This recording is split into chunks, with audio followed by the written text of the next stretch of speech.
the Eldrazi Tron deck that we see mostly in this format is that you get to play good mana acceleration like Noble Hierarch.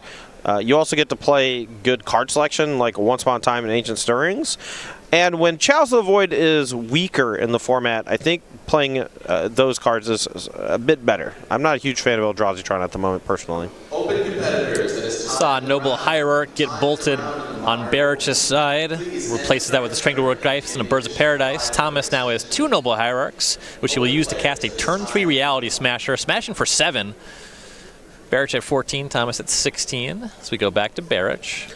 Now, the Reality Smasher coming in with those Exalted triggers means that the clock here for Thomas is pretty good, but Barich here with the marquee card of the deck, Yawgmoth, Thran Physician, and while Barich doesn't have the actual combo kill yet, she can find it pretty quickly here. A Young Wolf off the top will allow her to just draw a million cards.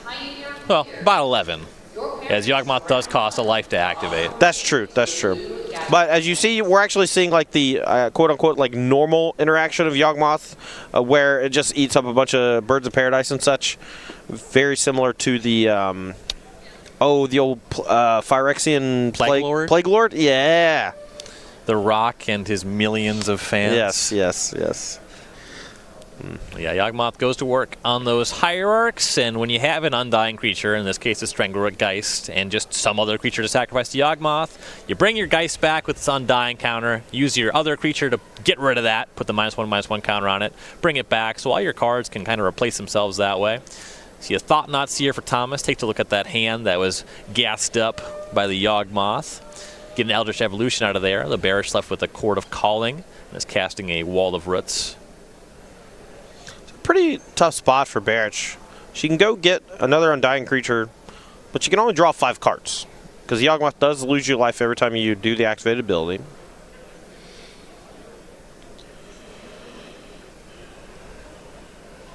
Wall of Roots is one of the better chump blockers for Reality Smasher, but it is unfortunately just that. Here is an Eldrazi Obligator, no kicker on that, as it were, just a 3/1 haste, and Thomas is going to rumble across with the 3 Eldrazi. Yeah, but with the Yawgmoth Thran Physician, Barich can just sacrifice any creature after like chump blocking the Thought-Knot Seer and throw it at the Eldrazi Obligator to kill it. Now, notably, you can't do that with the creature blocking Reality Smasher, because the trample damage will go through even if the creature disappears.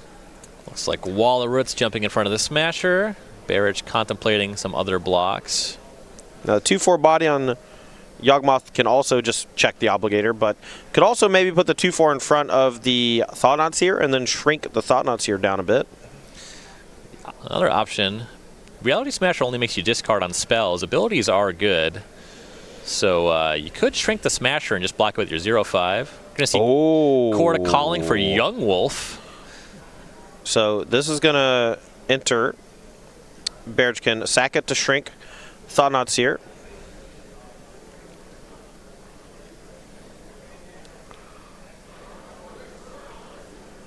Okay. Creatures trade. Reality Smasher tramples for... Oh, we're proliferating! Yep. Oh, that's so good. Barich doesn't even end up losing the Strangleroot Geist because the Thought-Knot Seer is only a 2/2. All right, so there's a shrink on the Thought-Knot Seer. Yawgmoth proliferated that, and also agree these Undying creatures. So the Smasher is going to trample over for 1. But Lightning Bolt finishes off Yawgmoth. That's important for Thomas. Yeah, that's post-combat, and Barich does gain a life off the Grove of the Burn Willows, or should have. Yeah, Barich to 5 was at 4. Okay. But now we have a 3/3 and a 4/3, which can double block, and one of them survives against the Reality Smasher. Though that Blast Zone on 1 does make blocking with Young Wolf a much worse prospect. So there's an attack for 3, Thomas to 10, another Young Wolf for Barich. Smasher rumbles across. Barich is going to double block. The Blast Zone eats the Wolf. Smasher's going to get the Geist, trample a little bit. The other Wolf does undie. Now Barich is going to play another Young Wolf and 2 Birds of Paradise, but pretty well on chump blocking duty here. So go back to Justin Thomas. I believe Barich accidentally tapped the Swamp there instead of the Blue Marsh, but no cards in hand. It's Twilight Mire. Oh, never mind. The deck's mana is egregious, and Twilight Mire actually is a load-bearing land. Sure, Yeah. It does cast Jarl's Messenger. That's pretty cool. I just assumed it was Overgrown Tomb. I have no idea because it's not an art that I am familiar with. To borrow a Patrick Sullivan joke about expeditions, it's a Twilight Mire. You know how I can tell? It's because of the Hedrons.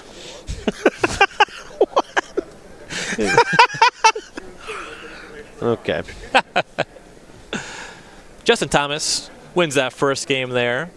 Barich feeling a little bit the loss of life from activating Yawgmoth. Oh, for sure. When you're under pressure, cards like, traditionally the black cards that draw you a bunch of cards at the cost of life get a lot worse. Your cards like Necropotence, Yawgmoth's Bargain, and not to say that Yawgmoth is comparable to those because those cards were ban-worthy in format obliterating. But similar vein, Yawgmoth does trade life for cards. Now, if Barich starts at a high enough life total, can occasionally draw enough cards to find all the combo pieces she needs to close the game that turn. But more often than not, you're going to see Yawgmoth kind of start off as a draw 4, draw 5, and then on the next turn kill. And that's basically just a result of not having enough free mana that you occasionally see in the format. Instead, going for a more solid mid-range build. Over the years, we have seen, I've covered so many green Kitchen Finks combos. Yeah. And I'm so used to that play pattern of Kitchen Finks is, this honest card. Even if you end up in this beatdown game, you're at like 24 and you buy a lot of time. And this is just the opposite. This is a race before you actually deplete your own life total. Right. Now, I think there's some argument to maybe hybridizing the Yawgmoth deck with something like the Kitchen Finks Malira deck, because if you have like Malira or one of the creatures that puts a counter back on Kitchen Finks, the Kitchen Finks and the Yawgmoth, that just gains infinite life because it's a sacrifice outlet, right? You just have to target the same creature a million times or whatever with the Thran ability. Now, with that said, the Undying Creatures, 2 Undying Creatures and Yawgmoth let you draw cards equal to your life total -1. And that's a very powerful effect. And when you start adding stuff like Kitchen Finks into the mix, it doesn't really mesh with the rest of the archetype. But I do believe that there's potential to find some middle ground. So I was about to call attention to the fact that there's a Cavalier of Dusk in Modern, but that's going to be forgiven because Thought-Knot Seer actually takes it. Well, it's clearly very good because it just got taken by a Thought-Knot Seer.